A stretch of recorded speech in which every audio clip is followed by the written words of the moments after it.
abantu batuye neza, batuye mu midugudu. Ariko si bose, kandi amavuriro ntavura mu buryo bunoze, n'amashuri ntatanga serivisi, kuko nta shuri nari numva ritanga serivisi yo kwigisha abanyeshuri inshinga 2020 mu bihe 38 nkatwe abaruda tuzanye. Ikindi ntiturabona amavuriro avura abakene n'abakire ngo abahe imiti, bababwira bajye kuyigurira muri farumasi, ndetse n'abarwayi nagiye Masaka mu bitaro n'ibindi byose mu gihugu nasanze babatuma no kugura serumu zo kubatera. Aho hose harimo tunenge, twese tunenge, ariko kugwereriwe n'icyo giti n'inenge ikomeye cyane.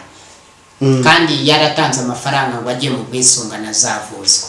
Abakene nabo nuko nsanga abaturage benshi n'abashomeri ntibagira munsi y'urugo, abagerageza kuzamura agataro barakabambura, n'ibyo bacuruza bakabitwara nabo bakabanyuza hirya bakabajyana mu nzu z'imbohe. Niyo mpamvu twe twashizeho itegeko gusenya amagereza yose kugira ngo iterambere ribe rya bose, apana kuri bamwe, none bose bumve ko ari iwabo, uzakora ibyaha tumujyane ku nsimburagifungo. Komeza.